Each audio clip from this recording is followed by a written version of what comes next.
Charlie. I'd like to welcome everybody to this COP26 briefing from the Ryan Institute at the National University of Ireland in Galway in conjunction with the Master's Program on Climate Change, Agriculture and Food Security, also in NUI Galway and the National University of Ireland, Galway. My name is Charlie Spillane. I'm a professor in the university and I head up a research institute on sustainability called the Ryan Institute. So for COP26, we're currently at COP26 here, and one of the things we want to do is to make a connection, I suppose, between people on the floor here in COP26 in Glasgow and our students on the Climate Change Masters back in Galway. And so to that end, we've set up these briefings. We're basically doing 2 briefings per week where the students are analysing and investigating and following what is happening at COP26 every few days. So we had 2 last week on Tuesday and Thursday, and today we have our third of our total 4 briefings that we're going to have. And today we're going to have Dylan, Madeline, and Jennifer representing a broader team of students that have been analysing what has been happening here in Glasgow since last Thursday. And then following that, I'll say a few words, and Una Murray, a colleague from NUI Galway, will also say a few words. And then we've invited some guests who've very kindly agreed to join us here today. We've got Geraldine Hill from SCCCAFS, we've Steve Hamburg joining from the Environmental Defense Fund in the US, Kirsty Hall from FARN in Argentina, and Robert Alford from Nuclear for Climate, and also Nyla Brolacon from Peatlands for Climate. So at that, I'm going to hand over to our students, and all of these briefings that we're generating are being recorded and are being pushed up to the Ryan Institute YouTube channel. So you can see them again if you wish to follow them further beyond this live broadcast. So over to you, Isabel, and to the students. Wonderful. Thank you, Charlie. Thank you, Isabel. Hello and welcome to all those joining us from Scotland, Ireland, and around the world. We are a group of master's students in the Climate Change, Agriculture, and Food Security Program at NUI Galway. Our briefing today, entitled COP On, Anger, Shortcomings, and Optimism at COP26, will highlight news and takeaways from late last week and early this week from the COP26 climate talks. We have much to cover, so let's go ahead and get started. Next slide, please. Each individual on screen conducted research and compiled reports for our presentation. Jennifer O'Sullivan, Madeline Kunzler, and myself, Dylan Zalanko, will be speaking today. Next slide, please. The theme for Friday, and I would argue that has been an intersectional theme throughout COP26, was youth and public empowerment. Friday's sessions began with a Youngo event, which was one of several Youngo-led events that day. Youngo is the official children's and youth constituency of the UNFCCC and represents the voice of the youth during the COP process. It consists of several youth-led organizations and individuals working in climate change action, education, and policy. Youngo has been working closely with the UK presidency and the UNFCCC Secretariat to co-design the Youth and Public Empowerment Day. The opening session was entitled Unifying for Change, the Global Voice at COP26. This particular dialogue was meant to serve as an opportunity for Youngo to articulate demands from their network of global youth climate activists and field responses to those demands from several high-level climate change dignitaries. Youngo presented the Global Youth Statement from their local, virtual, and global conferences of youth. The most recent was COP26. This year's Conference of Youth marked its 16th year and is dubbed as the largest and longest-running youth climate action event to date. The Global Youth Statement is a 77-page document compiled with contributions from more than 2,000 environmental organizations, educational institutions, and young individuals from more than 130 countries. Additionally, more than 40,000 and counting youth climate advocates have signed their support for this document. The Global Youth Statement included 15 demands across several areas. The Youngo delegation of 6 members highlighted these demands in areas including agriculture, loss and damage, energy, cities, mobility and transportation, and health. Now, there is an overarching demand that unifies all 15, and that is youth should be actively and meaningfully involved in all decision-making processes concerning climate and environmental governance. With regard to finance, Ahmed Bassam from Jordan called on delegates to secure the $100 billion per year promised to developing countries and for leaders to push for more inclusive finance. This particular finance demand echoed a renewed promise from diplomats who announced the plan to make good on an unkept Paris Agreement promise of $100 billion per year for climate aid to developing companies. After the Youngo panel concluded, several high-level decision makers made their way to the stage. When asked a variation of, after hearing our demands, what will you do? Each offered their own responses. The UNFCCC Executive Secretary, Patricia Espinoza, stated that youth are encouraged to continue mobilizing and working together. She also promised that the demands of the Global Youth Statement will be included in the ongoing negotiations with COP delegations. COP26 President Alex Sharma stated that the youth and the COP delegation are on the same page regarding several of their demands. Many Global Youth Statement demands are at the heart of negotiations at the conference. These included issues of energy transition and restoring forest. The First Minister of Scotland, Nicola Sturgeon, discussed three things that she as the leader of the Scottish government will commit to, and these included leading by example through accelerating and prioritizing investments that will utilize renewable energy. The UK climate champion, Nigel Topping, stated that he hears clearly the demands of the youth and will push to do better in three ways, one of which is having relentless focus on short-term actions with particular attention paid to resilience, loss, and damage. The UK lead climate negotiator, Archie Young, also offered three promises, one of which included that beyond COP26, he will work with the COP president during the year to continue collaborating with Youngo to identify how to promote, involve, engage, and give platform to youth voices. Next slide, please. Global voices from the youth continued in the Green Zone during dozens of dialogues and events on Friday. During the Climate Justice, Education, and Gender Equality Targeting the Connections events, this panel discussion had three main topics of conversation that arose that addressed the intersection of youth engagement, gender equality, and climate justice. These topics were how climate change is driving girls out of school, why and how climate change justice must be gender transformative, and how important youth activists are for climate and gender justice. Fatou Zhang, a Gambian youth climate activist and founder of the nonprofit Clean Earth Gambia, served as the moderator of the conversation. Zhang stated that having climate education is really powerful, yet it is just not being implemented, which is affecting girls all over the world. The solution, she states, is gender transformation education for climate justice. Now, also on the panel was Nicola Sturgeon, again, the First Minister of Scotland. She stated that in Scotland, they support girls' access to education by working through their International Development Fund and their Climate Justice Fund to offer scholarships for girls living in Malawi, Zambia, Rwanda, and Pakistan. Ina Parvanova, the UNFCCC Director of Communications and Engagement, also participated in the panel. She stated that the Secretariat supports the educational advancement of young women and gender-responsive climate education by implementing two relevant programs. One, the Enhanced Lima Work Program on Gender and its supplemental Gender Action Plan, and the work under the Action for Climate Empowerment, or ACE, which includes climate education as a key element of its training. In their closing remarks, all panelists highlighted the importance of including youth at decision-making tables, and that also includes children and youth persons in COP official negotiations. Next slide, please. What seemed to catch most major news outlet headlines and social media feeds was the grand-scale protest taking place outside the conference in Glasgow. Thousands of climate activists from around the world took to the streets of Glasgow to continue demanding that the national leaders gathering at COP26 produce real, meaningful change. The protest was organized by the Scotland chapter of the Fridays for the Future, an international movement that grew out of Greta Thunberg's solo school strike outside the Swedish parliament every day in the 3 weeks leading up to the Swedish election in August of 2018. It was the largest protest to take place in Glasgow since the COP26 climate talks began. Reports from organizers estimated that 25,000 people converged in the streets.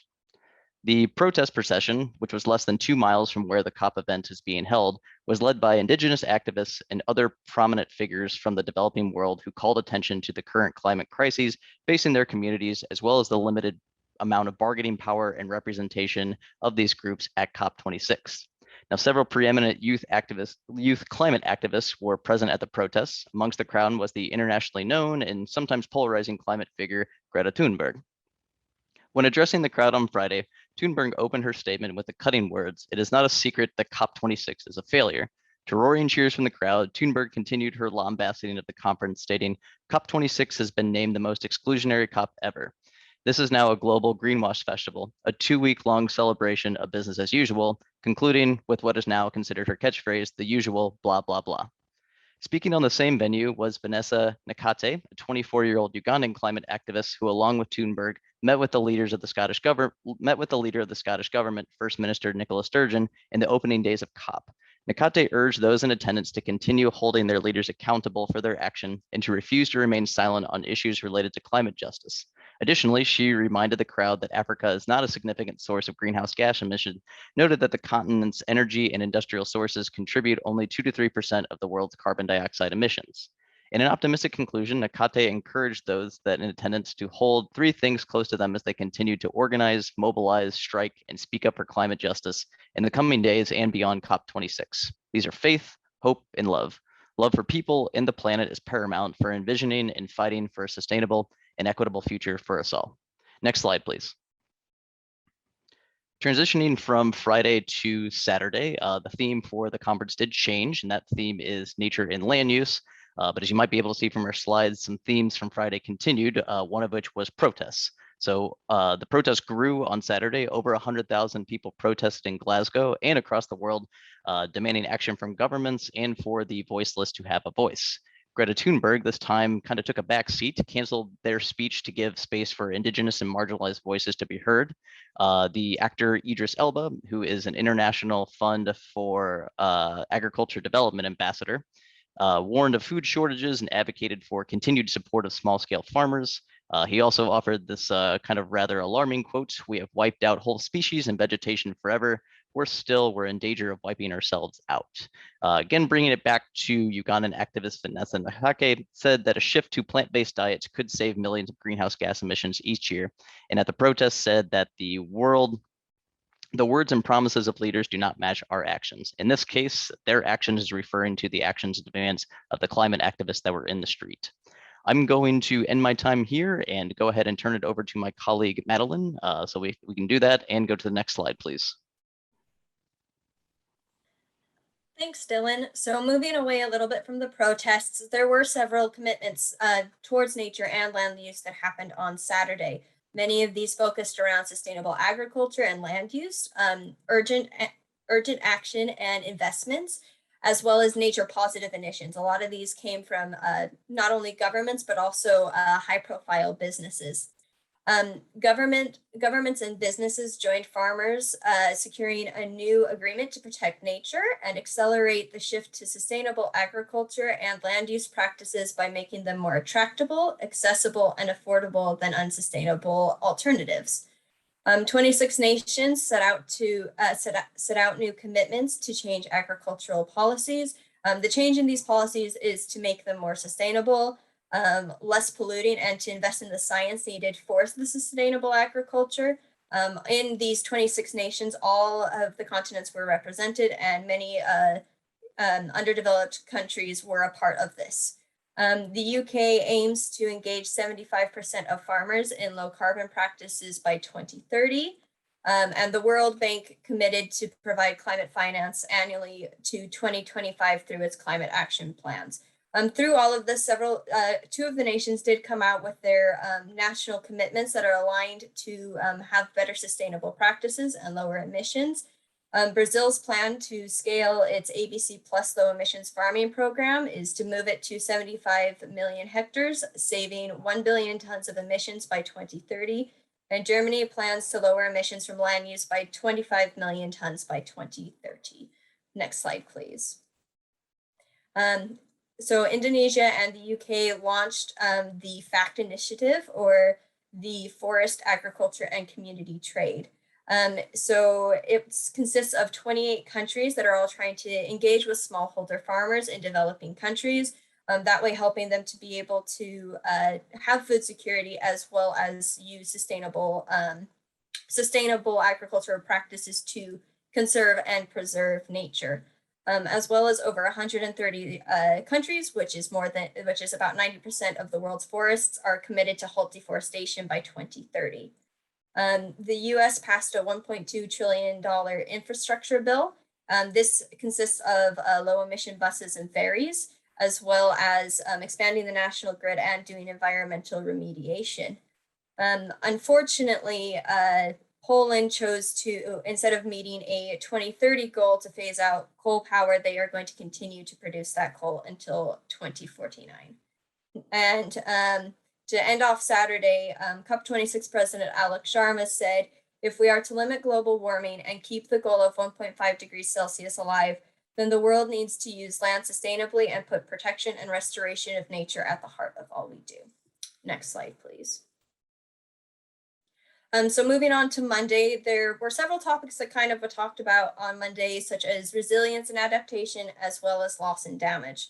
There were several resilience practices that were discussed throughout the day from different nations that had taken steps to be able to have resilience practices. In Africa, they are doing mechanized land preparation. That's using machines and computers to be able to have the best sort of harvest and the best practices to be able to enable them to have a good harvest. As well as, and this isn't only in Africa, a lot of other regions also talked about innovative monitoring and evaluation. That means actually monitoring how these processes are doing and if they're actually doing what they're supposed to be doing. In the Middle East, they discussed about creating less dependence on imports. So this would be trying to grow their own food and having a more Mediterranean diet instead of importing from other places so that they have more food security, as well as resilience against militarization, which is an interesting point because it's not something I think many of us think about, but it is an importance to food security in many regions in the world. Belize has been specifically very concerned about their barrier reefs. So they have been doing, they have been offering blue bonds to try and finance ways to protect it, as well as expanding the protected waters. In Tanzania, they are specifically focusing on their seaweed producers by sharing best practices and research in resilience. So that way the farmers aren't being kept out of the loop. They're being able to participate and be fully engaged. As well as financing female producers. Many of the women who produce this seaweed don't know how to swim and don't have boats. And as climate change changes the structure of how seaweed farming has to happen, they do need help in that area. So it was very comforting to see that countries are taking steps. However, there could be more to be done. There is more to be done. Next slide, please. And then there was a lot of discussion around loss and damage. Specifically, Lisa Plattner stated that the economic losses due to loss and damage by 2030 is estimated between $290 billion to $580 billion. And she actually went on to say that this is actually quite a low estimate. And the people who are looking at these losses are underdeveloped countries that probably don't have that most likely don't have the finances to be able to help the people. And she really encouraged all of the countries in the world and many of the organizations to step up and to be able to help and help those vulnerable communities. On a positive note, she mentioned that Scotland pledged £1 million last week to address loss and damage caused by climate change in many of these vulnerable areas. The US has donated, the US is under the Prepare initiative is going to use $9 million US to support the local 2030 Islands Network. Former President Barack Obama says if we don't act and act boldly, it is going to be too late. Unfortunately, there were many island nations that were not that did not think this is enough. Specifically, the Prime Minister of Fiji stated that he cannot lack excitement for them because they are timid and inadequate. And coming from an island nation, he is very concerned about the loss and damage that will happen on those islands and does not think enough is happening. And then there were many frontline testimonies from individuals who have been affected by this climate change. Specifically, they had a survivor of the super typhoon in Haiti that spoke of the damages there and of the 1,600 bodies that have not been found and the people that it killed. So there was good news and bad news, and many people don't feel like it is enough for the vulnerable communities. Next slide, please. So this slide has the letters, the poem on the side was given by Emmy Mamound. She gave this poem in several of the sessions on Monday. This is not the entire poem, it's only the last 4 stanzas. And it was very much emphasized in this poem and in other places that we need to be looking at nature-based solutions. We need to be looking at the ability to assist with nature, but not interfere. And in a press conference with indigenous leaders from the Amazon, they spoke of their desire to have funding for themselves to be able to preserve the Amazon, as they feel that their knowledge is not being used, and that they are not receiving the respect that they should have as those indigenous people, and they wish to be a part of the entire process, not simply the implementation part of the process. And that is enough from me. I thank you so much for listening, and Jennifer's going to take it from here. So thank you, Madeline. And I'm now going to talk about some of the highlights from the evening on Monday, the 8th. So one major highlight was the former president of America, Barack Obama's speech on his thoughts about the climate crisis. He highlighted how climate change effects are increasing. For example, he stated how 85% of the global population have experienced more extreme weather events as a result of climate. He enthusiastically announced how the new administration set by President Biden will see a wide-scale implementation in manufacture of infrastructure such as solar panels, wind turbines, batteries, and electric vehicles, which will lead to a reduction in greenhouse gas emissions by over 1 billion metric tons within the next decade. During his speech, he focused on how different groups of people can work to fight against the climate crisis. He stated how young people have the biggest stake in this fight, but highlighted how it is not the people who are already involved in this fight against climate change, but it's about getting people who are not already involved in the fight to get involved. He spoke about how the power of the public and everyday changes. For example, he highlighted how consumer choices have such a great impact on this fight, and how us as consumers can make a difference by supporting more sustainable businesses than those who are contributing to the problem. We can make a difference by doing this. This may include more cautious food purchases, leading to less food waste, less landfill, and less emissions. And as we all know, things such as landfill tend to increase land use, energy, and emissions such as methane. Obama also pleaded with politicians across the globe to put aside party politics when it comes to tackling climate change, especially when nature, physics, and science do not care about political affiliation, and urged them not to use climate change as an opportunity to score political points, emphasizing that their promises must follow through and that they have to be genuine and no empty promises should be made.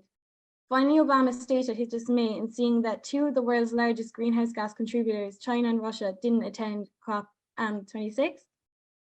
This is quite wrong, and I believe that we can all agree that it was very disappointing to see, and that it poses the question, will their inaction completely disable other countries' actions and efforts? So next slide, please. I'm now going to discuss some updated commitments that were made by Monday 8th. So the first being global leaders committed to a shift towards locally led adaptation through over 70 endorsements to the principles for locally led adaptation and over $450 million mobilized for initiatives and programs, which enhance locally led approaches. As an example, one of these initiatives is the Life AR initiative, which aims for a shift away from business as usual actions to more effective and ambitious climate responses for least developed countries. A second commitment that was made was the $232 million to the Adaptation Fund, which has been the highest single mobilization to the fund and more than double the previous highest collective mobilization. It included a major $20 million contribution from the UK, and other commitments came from US, Canada, Ireland, Sweden, Finland, Germany, Norway, Italy, Spain, Switzerland, Quebec, and Flanders governments. Other commitments included the UK commissioning £290 million in new funding for adaptation, including £274 million for the Climate Action for Resilient Asia and for short CARA program. This is a program that is 7 years in duration, and it aims to strengthen resilience to climate change.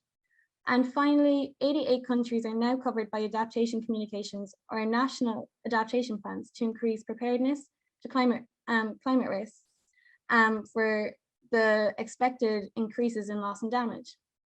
So next slide, please.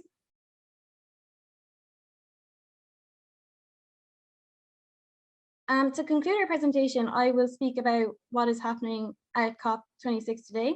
So the major themes that happened at COP26 today were focused on gender and science. So starting with gender, there was a presidency event held addressing the importance of gender equality. It opened from a gripping speech by Brianna Fraun and Little Amal, who was a large puppet representing little Amal. She reminded us of the gender differences in climate impact and reminded us that that it is women who receive the brunt of climate change impacts, especially in poor countries and the rural areas. She used the analogy of seeds gifted to her by little Amal to inspire the listeners. She stated that we must use these seeds to plant hope that will grow into justice, to plant seeds that will grow into change, but most importantly, I hope you remember that seeds will not grow without work. She used this analogy to explain that work must continue outside of COP26 in order for climate inequalities to be tackled. And then it cannot just be stated. COP President Alok Sharma then took the floor. He talked about how it is essential to put women and girls at the heart of the decision-making when it comes to climate change. He mentioned how the Malala Fund estimates that at least 4 million girls will not complete their education due to climate crises. And this is only for this year. And that is absolutely devastating, as education enables women and girls to understand the climate crisis, like how to fight it and how to cope. And without this education, it seems pretty bleak and impossible for them to do this. He went on to urge countries that they need to start implementing the Gender Action Plan that was agreed in 2019 with the guidance of the UN convened Feminist Action for Climate Justice Action Coalition that was set up earlier this year. Sharma then announced new commitments in relation to gender equality, such as the £120 million Bangladesh Climate and Environmental Program that will be set out and will support women's leadership, their access to finance, education and skills that will help them combat against climate change. Another commitment that was made was £40 million of the CARIF program will be invested into the Community Resilience Partnerships Program, which is supporting local communities that are challenging gender inequalities. Monica Medina then for the US took over the floor to announce that America's commitments, including the launch of a new Gender and Equality Action Fund, with at least $14 million to be invested into gender responsive climate programming on women and girls' participation in the green economy and resilience to climate shocks. And then along with this, and to conclude the discussion on the gender side of today, Canada did announce that they will be joining the Feminist Action for Climate Justice Coalition of the UNFCCC. And then in terms of the science that was discussed today, it was discussed in relation to science during a presidency event that was held to discuss matters in the science areas. It was stated that science needs to be more action-orientated and user-centered, and that action needs to be evidence-driven, and that we are getting the evidence of all the science efforts that are being put in, and these have to be fueled by innovation, and the investments for this to happen need to be increased. We need to base our sciences on a results-orientated adaptation research and ensure for that it's raw, and that is what was emphasized today during the presidency event. And for this, climate adaptation researchers, community-based organizations, and action and research founders from across the globe have formulated the adaptation research for impact principles as guiding tenets for all stakeholders engaged in climate adaptation. And they also co-developed the Adaptation Research Alliance and an innovation that will create adaptive solutions for those on the front line of climate change. They also went on to discuss how, how this year and the last 2 years have shown that scientists from around the world, like because of COVID, can collaborate together effectively and deliver solutions on time with evidence base. And that was to show us that this can be done with climate change if everyone is willing and there's enough resources. So next slide, please. So that concludes our presentation for today. I would just like to thank everyone who's here and who came to listen to us. I'd also like to give a special thanks to Charles, Una, and Isabel, who helped us to coordinate and organize our presentation. So thank you.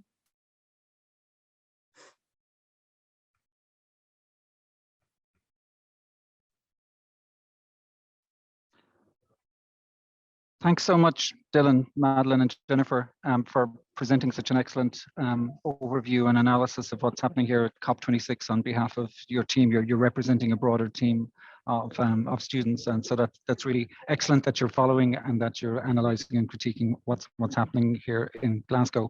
I just want to give a few quick reflections on my own kind of take on what's happening here over the past few days. One thing that strikes me is there's a lot of talk about a lack of ambition and urgency, particularly between now and 2030. The Climate Action Tracker report came out today, which to some extent places emphasis on the period between now and 2030 rather than the 2050 and 2100 like 2050 net zero targets. And the Climate Action Tracker report suggests that, or it indicates that we could be on track for 2.4 degrees of warming by 2100 if we don't place emphasis on the urgency of accelerating emissions reductions to 2030. So, and at the heart of all this is the NDCs. The NDCs are essentially pledges. They're valuable pledges, but they're not plans. And they're the intention behind the Paris Agreement. And at COP26 is that the NDCs submitted here should display increased ambition. This idea of ratcheting up ambition, and while some of the NDCs do display increased ambition, many do not, and that in some sense is a failure of the overall political process for all countries to display ambition and to accelerate towards emissions reductions between now and 2030. So a stronger focus on 2030 is certainly necessary if we're to stay within 1.5 degrees, because one of the problems we have is that the carbon budget is dwindling, and we only have about less than a decade within which to reduce our emissions if we want to stay within 1.5 degrees. The key focus to achieve that here in Glasgow is the focus on phasing out coal and gas and the speed at which that can be done. And so to meet the 1.5 degree warming limit, coal has to be completely phased out of the power sector by 2030 in all the OECD countries and by 2040 globally. And that requires a seismic transformation of our energy systems in all countries. The same applies to natural gas, which is not Paris Agreement compatible. Like in the 6 years since the Paris Agreement, CO2 emissions from gas have grown by about 9%. So the question of urgency, the 2020s are supposed to be the decade in which the urgency of deep emissions reductions are supposed to happen. And while the pledges are there and the signaling is there, whether the actions are there still remains to be seen. So the other piece, I guess, that is pertinent to keep an eye on is the question of new and additional finance. So while there's lots of talk of very large budget line climate financing, the key question for a lot of that is whether that's new and additional financing or whether it's a relabeling of existing financing or repurposing of existing financing. And do keep in mind that many of the NDCs, particularly from developing countries, are conditional upon financing being provided by the developed countries. So they may not happen unless the financing is there. Then the final thing I'll mention is that in these latter few days of COP26, there are negotiations underway up to what are the cover decisions, like the headline decisions of COP26. There are active negotiations underway to include or exclude certain topics. So things I'd like you to kind of keep an eye out on are the question of keeping 1.5 degrees alive, the NDCs ratcheting up ambition, and whether NDCs would be reporting on a more frequent basis than they are right now. The question of transitioning from coal and gas, will there be any hard statements in relation to that? The question of fossil fuel subsidies, the question of financing, as I mentioned, and then whether there's any agreement on Article 6 and carbon trading and markets. Then also on the adaptation side, will COP26 reach any conclusions around adaptation goals or the balance between adaptation and mitigation? And then there's a whole slew of concerns about whether COP26 headline decisions will incorporate any considerations of human rights, gender, indigenous peoples, youth, and to what effect they'll be reflected. So there's some of my kind of take-home messages. What I'm going to do now is hand over to my colleague from NUI Galway, Una Murray, who, if she's any comments, and then I'll move on to the rest of our invited panelists. So over to you, Una. Okay, great. Thanks, Charlie. I hope you can hear me. Yeah, no, I mean, a lot of what I was going to say has already been said. I'm glad I'm sitting behind a youth stand for I think it's the British Council here. And Dylan raised that about youth. And Madeleine, you brought in the figures for loss and damage, which I was going to talk about as well. I think you said 290 to 580 billion annually. It's a huge amount. And Jennifer, really interesting what you said about, you reiterated the speech from Barack Obama, which created a lot of attention here. And actually, just as we were about to start, he was down at the back of the pavilion. I didn't see him, but there was an American guy sitting beside me, and I told him, and he went down to see if he could see him, but it was quite crowded down there. But also, you raised the issue today, which was about gender and the ND's national determined contributions and the NAPs. So I suppose just very briefly, what I've been following was climate and migration, displacement, the Warsaw International Mechanism for Loss and Damage, which is kind of a structured mechanism within the convention itself, the UNFCCC. And I mean, we can talk about this back in class, but we do know that, you know, it's going to cause more and more people to be displaced or to flee. Figures are very high. I think in 2020 there was an estimated 30 million displacements, but most people stay within their own countries. They go nearby, and this is a big issue: what to do about loss and damage and how to measure it. But slow onset events are really important as well, and there's been a lot of talk about that, like that it's a driver for migration, or it's a driver for displacement. And we do know, of course, that the global south is more affected, but we are beginning to see the effects in Europe. If we think about the floods in Germany and mainland Europe last year. And, you know, our IPCC reports, our latest report provides compelling evidence. So I suppose I've been concentrating a bit on adaptation and going to events that talk about adaptation measures to address loss and damage and human mobility, as was mentioned by the student speakers earlier. I won't go into details really, but I guess the messages from those who are working in this area that we hear here, that I'm hearing as I'm here in Glasgow, is to keep human mobility at the center of COP26 deliberations, and hopefully it'll be a headline issue. Although it does seem that loss and damage has been pushed forward to the next COP, the decisions on that are being moved to the COP27, and address human mobility across everything that UNFCCC, all of UNFCCC's work and the UN system, and provide funding for affected and vulnerable countries. And that could be, you know, tools or finance or expertise.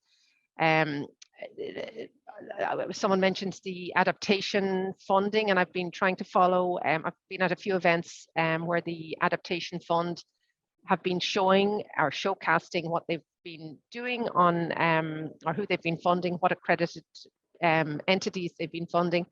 And I was at the event where Ireland pledged, I think it was 10 million to the adaptation fund. So I've been attending as many events on the adaptation funding as possible, and kind of trying to get information on the concrete projects that are on the ground. And I mean, they say there's 123 concrete projects and over 30 million beneficiaries so far. So I mean, it is kind of worrying that some of these discussions are being pushed forward.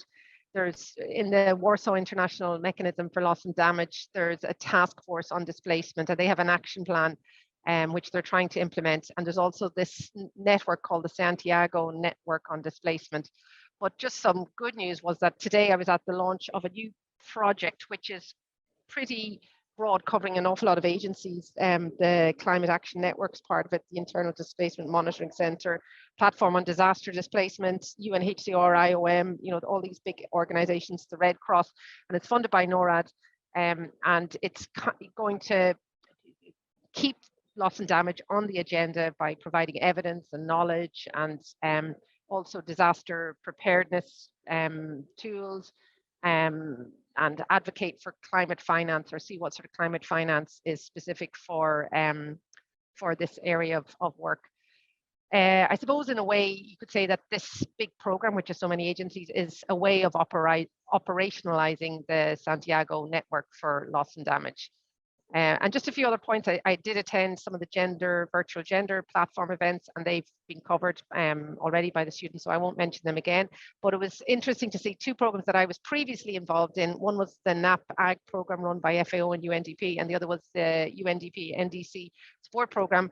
It was really nice to see them being presented and see where they've used the tools that we developed in those programs, like gender analysis tools, and you know, they were able to report some positive things from that. But of course, there was worrying things as well, and they were giving recommendations of how to move forward with this. But really underlying, I think what Charlie said, that NDCs are the key policy instrument, even though they are intended rather than actual events or actual their intentions of what's going to happen. So we need to keep our eye on these and keep ensuring that what has been planned will be implemented. I think that's about enough, and we'll discuss some more of these issues in December in class. Over back to you, Charlie or Isabel. Yeah, thanks so much, Una. That's really great. So thanks for that, Una, and for your analysis of what's happening here. So I'm going to hand over next to Geraldine Hill from SCCAFS, and for Geraldine's kind of reflections on how she feels the process is going and any observations and so forth. Over to you, Geraldine. Okay, thanks so much. Thanks, Charles.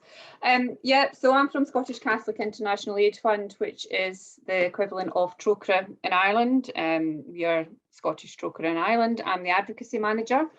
And I actually just wanted to tell you a little bit about the process. Madeleine mentioned the £1 million that the Scottish Government has pledged for loss and damage, and I wanted to talk a little about the process that led into that. So for SCCAFS, our kind of top lines for COP were action on 1.5 climate finance and access and participation, because we work with the communities who are most affected by climate change in the front line.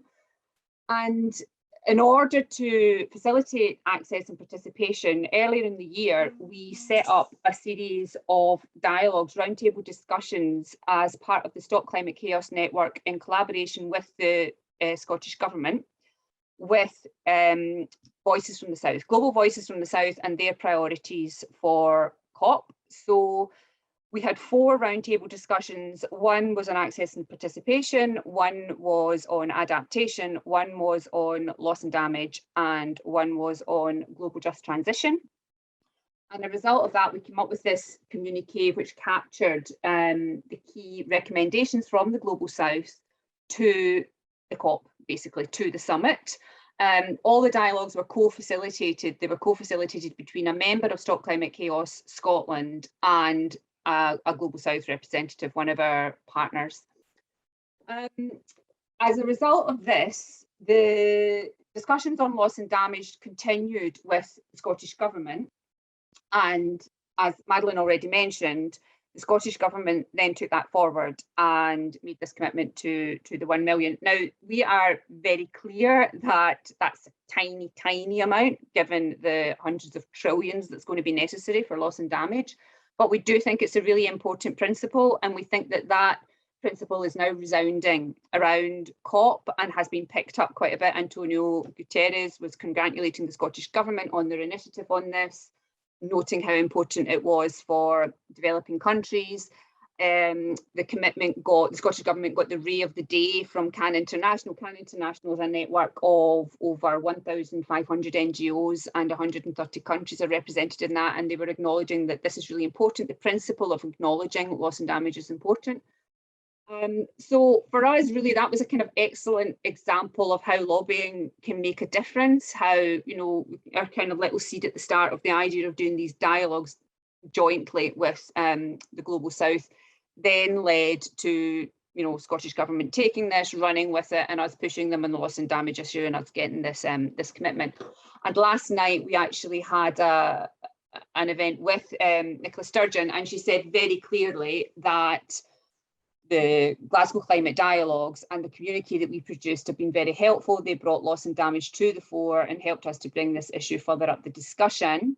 And she said that stepping up is an act of reparation and paying the debt we owe to developing and more vulnerable countries across the world. And this language is really important. This language of reparation and debt is language that we haven't really heard before, because rich countries are very scared of having to acknowledge that they're going to have to provide compensation.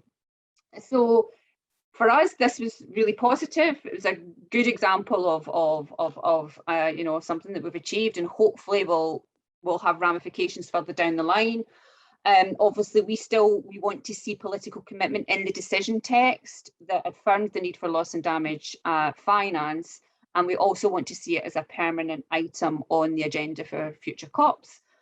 We're still pushing away at that. We had a meeting with Labour Party today about that, and them kind of trying to push UK government on it as well. But yeah, so basically I just wanted to talk a little bit about that experience because it's been something positive so far for us on that aspect.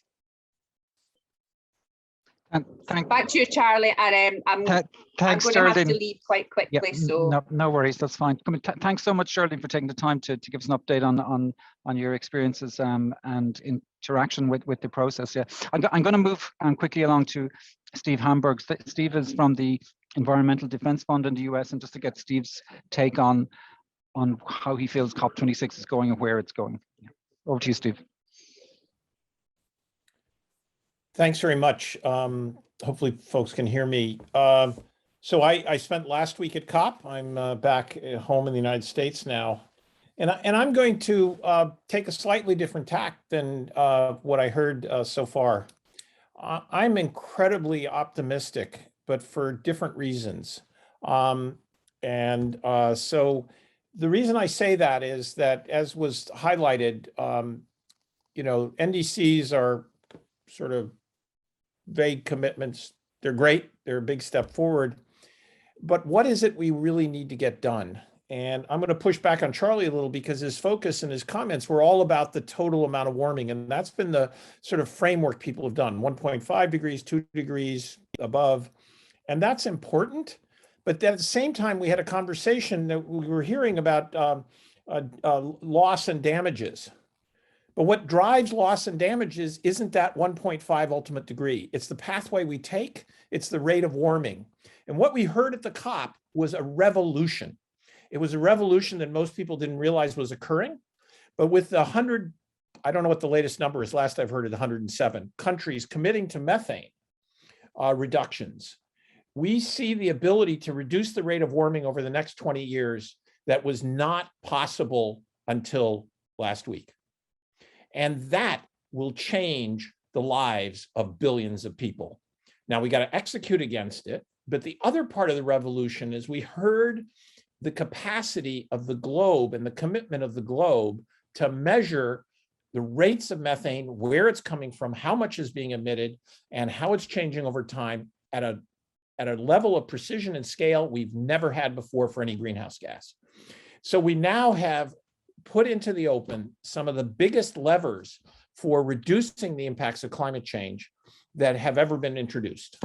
They're near term, the technologies exist to do it, and the path is now open.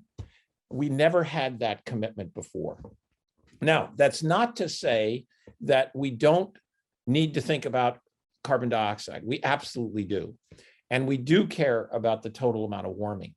But the damages done can vary dramatically, even if you stay with that total amount, whether it's 1.5 or 2 degrees. So that's only one piece of the damage function. And in many ways, the more important one is the pathway you take, the rate. What does it look like? Because it's easy to have a much higher rate of damage followed by an easing.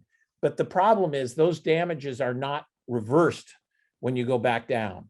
And we've done a bunch of modeling on this issue. I've been working on it now for 12 years. And I'm just see a sea change. Now, that doesn't, as I said before, there's an enormous amount of work that needs to happen. But the fact that we no longer, we're starting to break open the notion that climate is one thing, because it isn't. We have to separate short-lived climate pollutants from long-lived. And the short-lived climate pollutants, what we do this year, what we emit, what we don't emit, all of that will be dominated in terms of its impacts over the next 20 years by short-lived climate pollutants, not CO2. See, I like to frame it as short-lived climate pollutants are about what's going to happen in my lifetime. You see, I've got a lot of gray hair, and my daughters. And the CO2 is about what my grandkids world they're going to inherit. We got to do both. But if you're thinking about the youth issue, they should be all over short-lived climate pollutants. That's the thing you got to do now. And while diet is an important part, we have techniques for reducing methane from agriculture, which we can apply now without the massive transitions in diets. And that's a highly sensitive issue.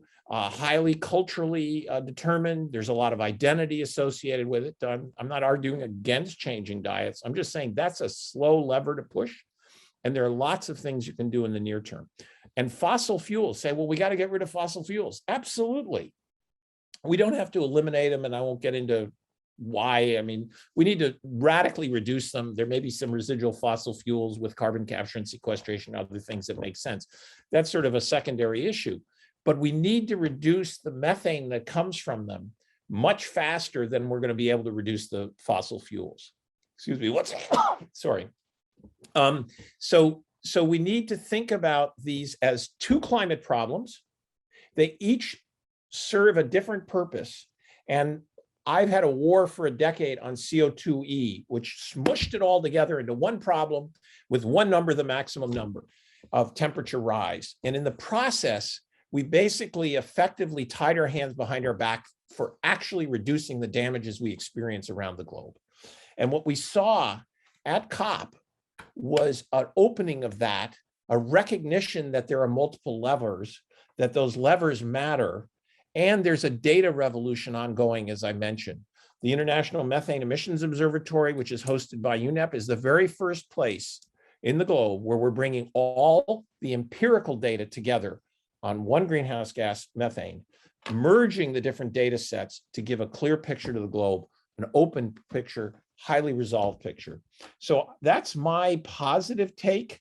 I think that we need to remember metrics matter, damages matter, and transparency matter, and we have two climate problems. We started to see that coming through in the COP. It's not enough, but that is so radically different. The last COP I went to was 20 years ago. I haven't been to the COPs because I did not see myself in a position of being influenced what's going on in the COPs. I had at that time, 21 years ago, worked for the UNFCCC Secretariat on the negotiating language. I've been working on climate change ever since. But I realized as a scientist that my job is to get things set up for things to happen at the COP lesson. And I was glad to be there this year. It really reinvigorating of the work that I do and my team does on these issues around the globe. I work with UNEP.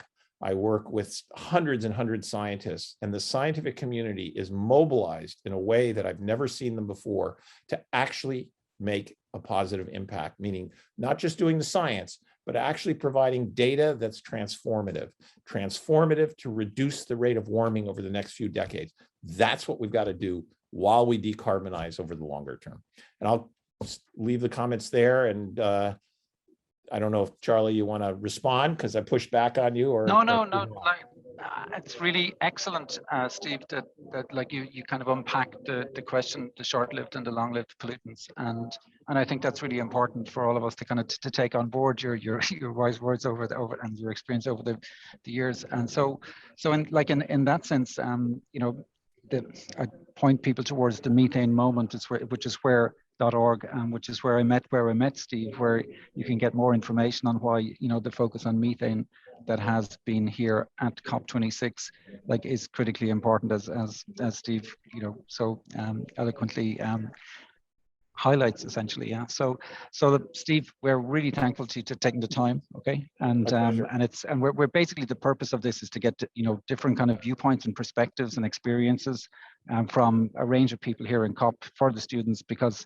as you know, many of these processes are very abstract from the outside looking in. And so it gives a lot more kind of texture essentially to what's going on here. Yeah. So thanks again. At that, I'm going to hand over to Ghazali Ohorela, who's a representative of the Indigenous Peoples Alliance for Climate Change. And I'd like to thank Ghazali for taking some time as well. So over to you, Ghazali, just to give your perspectives on how you feel things are going here at COP26 and the major issues and progress and lack of progress or whatever you may see here at COP26. So over to you, Ghazali. Hi, Charlie. I don't think Ghazali's on the line anymore. Okay, no worries. That's fine. That's okay. So then I'll move on. Okay, that's easier. So I'm going to move on to Kirsty Hall, who's from Farn in Argentina. And Kirsty, I know, has been following the Coronivia process in relation to agriculture. So I'm going to hand over to Kirsty and Kirsty's take on how things are going at COP26. Yeah, over to you, Kirsty. Okay. Yeah. Charlie, thank you for having me, and it's really great to see that the students are following along with the negotiations and everything that's going on at COP26.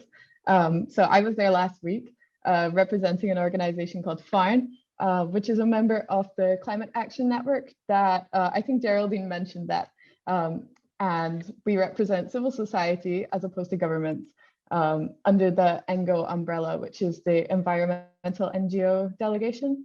And the views that I'm sharing here are not necessarily those of my organization, but more my personal reflections on what was happening, but they overlap in a lot of ways. So yeah, as Charlie was saying, I've been following the Cornivia joint work on agriculture negotiations and process for the last 2 years, although it's been going on for 3. And COP26 was supposed to be the culmination of this 3 years of work related to agriculture, but it wasn't quite achieved, which was disappointing.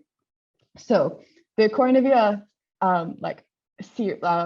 process was a series of 7 workshops on different topics such as soil, water, nutrient, livestock, manure management, and then also socioeconomic representation and food security. So it sounds like it's very relevant to the masters that you are all pursuing, which is really exciting. And the outcomes of these workshops are not legally binding for the parties, like the Paris Agreement, but rather it gives guidelines for the future of farming and recommendations. And specifically for this COP, the negotiators had 3 goals, which was firstly to summarize the 3 most recent workshops that happened during the pandemic out of the 7. And then the second goal was to report back to the UNFCCC on the findings of the whole process. So this was the culmination of the Cornivia process. And then thirdly, it was to decide on the future of Cornivia. So what is the outcome of all this work? Why did we do it? And what can we learn from it in implementation and on the ground? So sadly, we only achieved part A of this, and even that was not fully agreed upon, which was reporting back from the 3 workshops that happened. Civil society is generally okay about this postponement, as it means that we have more time to discuss with the negotiators to try to ensure that civil society's views are best reflected in the texts that come out. And specifically, I think we were disappointed that agroecology was not explicitly mentioned in the text that was summarizing the workshops, because it was something that was mentioned a lot in the workshops, but countries had pushed back against this wording in the official outcome text or summary text. So that was a little bit disappointing. And also, I think that we're very nervous that we're running out of time. As was mentioned earlier, I personally felt that there was not enough urgency at the COP in general, but specifically within the Cornivia negotiations. There was stalling from many parties because they were hesitant about, primarily actually, about the wording of mitigation as well as adaptation. So there was this general divide of what was discussed in the workshops as either mitigation of emissions or adaptation to climate change. And each workshop, both of these were mentioned in different ways. And some parties and negotiating groups, which more tended to be there's a group called the less developed countries. They were very nervous about using the wording mitigation, because they feel that they were not doing much of emitting much of the emissions that's causing climate change, which they are not. Statistically, they produce a very small proportion of the emissions. However, because the outcome is not legally binding, it's more of recommendations. Civil society really wanted that mitigation part to be in there, because there are countries out there that are emitting a lot of emissions through agriculture, and it is important that that's reduced, as well as adapting to climate change. So that was a little bit disappointing, but because it's being postponed, we think that there's still time to get that wording in there. And so yeah, for the second two parts, like what will be the report, like we hope that agroecology is in there and mitigation. And then for the future, I was talking to quite a few negotiators just in the last few days after the process had ended, and they all seemed quite positive about being able to have something that is actionable, and having an outcome that will really mean something for the farmers on the ground. So mainly, to summarize their views, obviously it's not everyone's, but on the whole of the people that I spoke to, they really want to ensure representation in future farming initiatives from all groups, like Indigenous people, women, smallholder farmers, as well as the big players in agriculture. We really, really want farmers on the ground to benefit from the Cornivia Joint Work on Agriculture and the outcomes of these workshops. There was a ton of experts that spoke at each workshop who are very knowledgeable in their own specific field. And there were lots of practices that were discussed that could be used for mitigation and adaptation. And it would be a shame to see that go to waste. And one negotiator I spoke to actually said that it would be really nice to have feedback from farmers on the outcomes of Cornivia. Are these reasonable? Are they sensible? Are they something that can be done in practice rather than just on paper? Because many of the negotiators are diplomats, they are politicians, and they are not farmers. So it's really important to have that farmer perspective. And there was a lot of emphasis on needing a means for implementation and scaling. So how do we actually put into practice those learnings from the workshops? And a big part of that is financial support. And that is not currently clear where that will come from under the Cornivia Joint Work on Agriculture, because it's just recommendations. There's not necessarily a clear path for funding to be given to projects related to the outcomes of the workshops. So that is something that is going to be discussed at the next COP, but that is a year away and we're fast running out of time. So yeah, I definitely feel that there was a lack of urgency. Yeah, another personal reflection is that some countries and their negotiators really wanted to see a greener future for farming, and others came with a different agenda, because the negotiators are often attached to the ministries of agriculture within their respective countries, as opposed to like Ministry of Environment or something equivalent. Then they are quite often closely related to, or like closely familiar, or even answer directly to different like farming unions and different groups of people who are against change within agriculture. So that can be a conflict of interest, but at the same time, these negotiators are familiar with farming systems and different practices. So this can be a good thing for the negotiations too.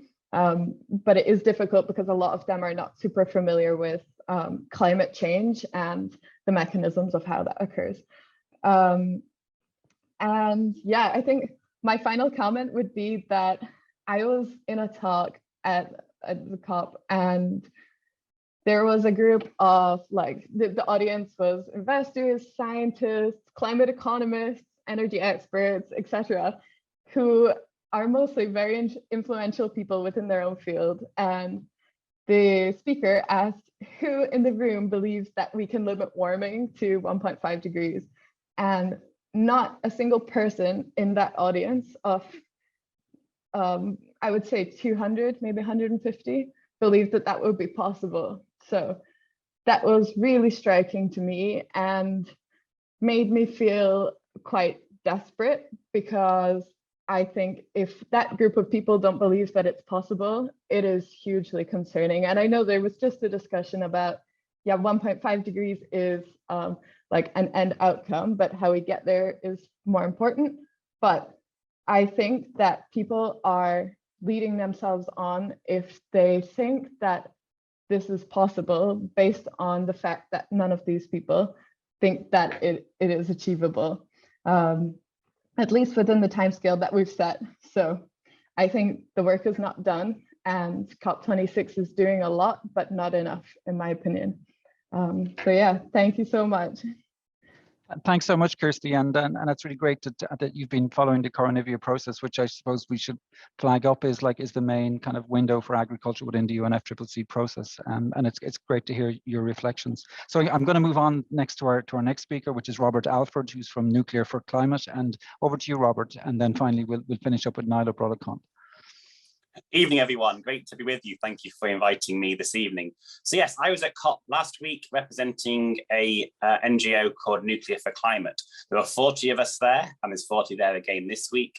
And we all work or are interested in the nuclear sector across the world. So we had myself from England, we had people there from America, Canada, most of Europe, all there to educate people really on the nuclear industry. A lot of misconceptions and myths exist about the nuclear sector, and we had a booth with a 3-meter tall gummy bear. It's all over social media, explaining that one gummy bear of sort of a small suite of nuclear fuel generates the same amount of energy as 1 ton of coal. And actually, I happen to have a little uranium pellet next to me here in a fake one, sorry, in a little thing to give you an idea of scale. So yeah, how's the week been for me, and what did I take away from it, I suppose? So yes, that education piece has been wonderful, I think is the key word. I've never been to a COP before, and to be immersed in that environment has really been a privilege and an honour, really. We've heard from everyone else this evening what sort of discussions are happening and the quality of the discussions. But for me, it's been a lot of people from the developed world have been coming past and kind of asking what's happening in our various countries on nuclear. Then also what I found more powerful is the people from the developing world who are saying, well, how can nuclear help us go carbon neutral? And the places where it's cheaper to buy the fossil fuels, the places where they haven't got enough energy for desalination, so making fresh drinking water, or they have their blackouts when their air conditioning and fans can't work, and that leads to heat stroke and different things. That was the more powerful discussions. And picking up on a point you made in the presentation at the start, climate change cannot be seen as an opportunity to score political points. I think that's the key thing here. For me, for the developed world, we are going to have to work together and support the developing world in understanding and appreciating what nuclear technology can offer. While at COP, the US managed to agree an agreement with Romania about the deployment of what's called a small modular reactor. So when you think of nuclear power at the moment, you're probably thinking of big power stations, and they're what's called gigawatt stations. Our new reactors are what are called small modular reactors. So think of them coming out like a car from a car factory. They're modularly built in a factory, and they are released sort of on the end of the factory and then can be shipped to different locations. So that could be a cluster of them, could be put sort of where Heysham is or one of the other nuclear sites in the UK, or you could ship one up to the top of Canada, where it's very cold, isolated communities. They currently work off diesel generators. So they have diesel supply coming to them, obviously emitting lots of carbon dioxide, and that's for their heating, for their electricity, for all their energy. You could deploy a small modular reactor there, and because of the way nuclear station works, it's generating the heat directly from the nuclear fission, or going forward potentially fusion. And you could use that as district heating. You could use it for hydrogen generation, so you've got a fuel, or you could use it in a variety of ways, carbon capture, other forms of things it can be used for. And I think the key thing here is the versatility of our new reactors. So they can almost be leased to a developing country world as well, and used there. So it's really been enlightening in that respect, I suppose, to have those discussions with people to understand what nuclear can offer, that yes, there is a waste challenge, you could say, but the difference is the nuclear sector understands the challenge, and we invest in managing the life cycle. And in no way were we promoting that we should be replacing nuclear with renewables. Renewables and energy storage must have a place, but in our opinion, we need to throw everything we can that's clean energy at the climate emergency we're in, really. And that was a key message we were getting across, that we will need electricity coming from renewables. But when we think of our wider energy consumption, so all our homes are gas powered, or most of our homes are gas powered or oil powered, air transport, cargo ships, to name a few. These are all very high consuming of energy dense fossil fuels at the moment. And how are we going to decarbonize these sectors?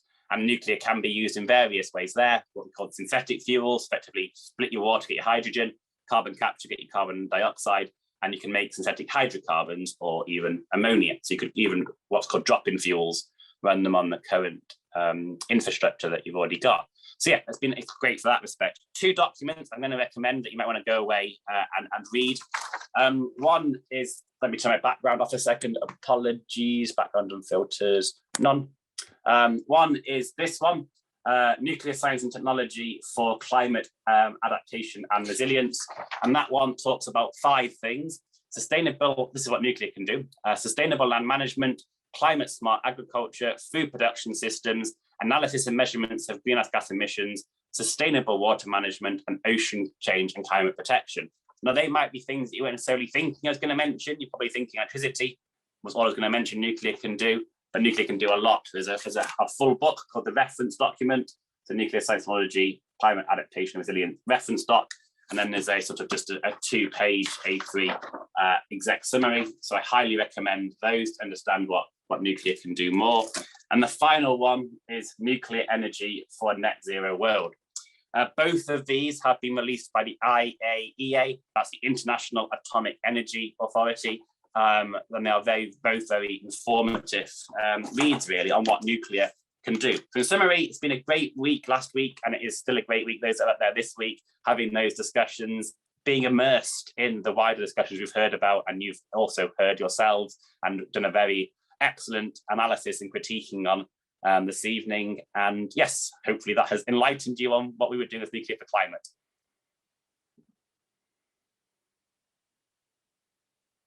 Robert, thanks so much, and thanks for giving the perspective from the nuclear side in terms of like what nuclear may or may not have to offer in relation to the energy transition that is necessary. Okay, so that's really great, and thanks for taking the time, Robert, to give us and educate us on that front, I suppose. So I'm going to hand over to our last panelist, which is Niall O'Brothercon, who's also from the National University of Ireland in Galway, and Niall is working in many areas, but also in the area of peatlands for climate, and he's representing that initiative, which is here at COP26. So over to you, Niall. Thanks very much, Charlie. And if you hear a lot of background noise, that's because there is a lot of background noise. I'm here at COP. I just actually moved my camera so I can show you sort of some of the crowds who are actually sort of in the hall below.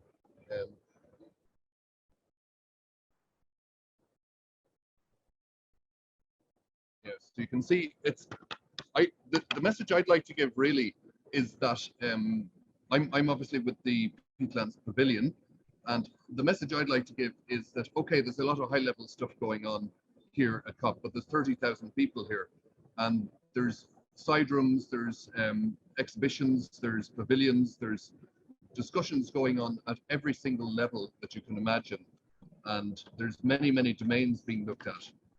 I obviously want to talk about peatlands in particular. I'm involved in 3 European peatland projects now, and an Irish peatland project as well. And they're incredibly interesting because the headline figure for peatlands is that basically by restoring or re-wetting 3% of the world's land area, which is basically the peatland areas, that we can in fact reduce carbon emissions by up to, and that's greenhouse gas emissions, should I say, by up to 5%. So when you think about that, if we have 20 such initiatives, in fact, we're back to, I suppose, a net zero situation, because this is absolutely possible to do.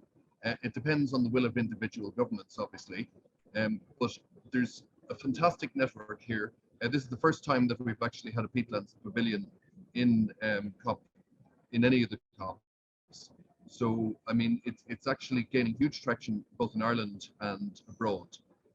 So really, I suppose what Greta Thunberg has very much highlighted in her talks, she doesn't like the blah, blah, blah. What she wants to hear is real solutions, real practical solutions happening on the ground.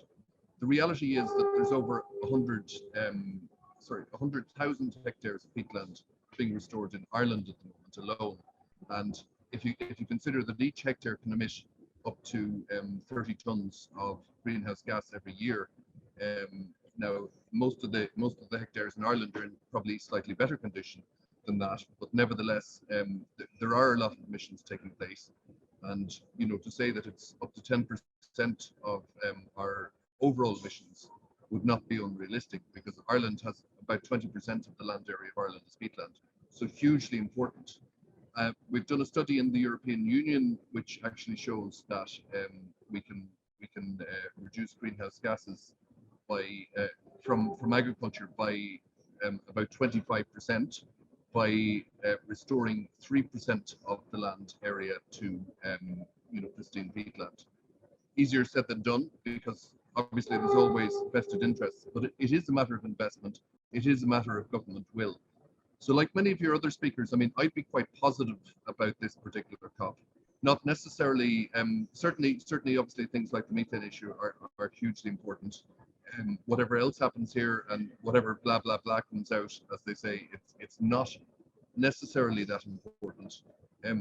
What's important is all of the various initiatives in totality, because I mean, carbon obviously doesn't, the problem is a global problem. It's not about a localized problem. Now, the one thing that I would really also like to address is the issue of the demand side. I was talking to a gentleman called Hans Houston today, who won the environmental prize in Germany recently, a very sort of enlightened individual, to say the least. But his point about the demand side and the lack of attention to the demand side is hugely important, because that is one area that governments tend to not to focus on. And by that, what I mean is that demand, obviously, for example, in the area of beef, if we cut the herd in Ireland only to import the same amount of beef from Brazil or some other country, it doesn't make any difference at all to the climate situation. The only way we're going to reduce carbon emissions in that area, or methane emissions indeed, is to reduce the actual consumption of beef. It's not by simply moving the problem from one country to another. And similarly, peatland, we had a lady from Latvia here and pointed out that Ireland is now importing Latvian peat for horticulture, which is absolutely insane, considering the amount that we actually have here. Well, sorry, I'm in Glasgow at the moment, but you get my point. So really, what we're working at, and there's a huge community building up in the area of peatlands in particular, because we believe that there's really, I suppose, a low-hanging fruit, that peatlands can potentially achieve net zero by 2035, which is a lot sooner than many of the other domains. So, again, listening to some of the other speakers, there's huge efforts going on in so many different areas. And if we add them all up, we could see quite a dent, in carbon emissions. Whether this is going to solve the problem or not, it's hard to say. But it is down to individual initiatives, individual projects, individual people, projects happening at local level. It's not just about some blah, blah, blah that leaders of the world have put together and saying, look, by 2050, we're going to do this, that, and the other. We're signing up to it, but we don't care because we'll be out of office in 5 years' time. It's not just about that. That is important, yes, but please just don't focus on that. Please focus on the low-level stuff too, and the stuff that we can all individually do. So that's really it. But peatlands for Ireland play a key role in reducing our carbon emissions, and we're actually very lucky because they're the most, they're the best ecosystem for storing carbon on the planet, and there's something that we can actually utilize. I honestly think that we should restore all of our peatlands and do it as quickly as we possibly can. So thank you very much. Niall, thanks so much, and thanks for bringing up the question of like sustainable consumption patterns. And I guess for all of us, it's a question of how much is enough in terms of our consumption patterns, and and that differs depending on where we're born and what income levels we're at, I guess. Yeah. So the other point I think that you raised, which I'll just finish up on, is that I was chatting to somebody from the European Union, from an energy section of the European Union, and they felt a sense of excitement here at COP26, and thanks for showing people the kind of pavilion area, that their feeling was that that the many groups here that are interacting with each other, whether it's civil society or farmers or indigenous groups or financiers or scientists or other groups, that there are lots of initiatives happening on the sidelines of the political negotiations. And their feeling was that those groups may move faster than the political process and may outpace it ultimately. And so, you know, COP26, even though it's a forum for negotiation of policies, it's also a forum for different stakeholder groups to get together, and there may be a convergence of urgency amongst those stakeholder groups that is happening here, which I think is very welcome. Yeah. So on that, I'll finish up, and we're going to do one more briefing on Thursday, and we'll see where we're at by then. Okay. Yeah. Thanks everybody, and thanks so much for your time. I realize we ran over time, but I think it's been a valuable discussion. And thanks to the students for putting together such an excellent presentation, and to Una and the Geraldine, Steve, Ghazali, Kirsty, Robert, and Niall. Okay, so thanks again. Okay, thank you.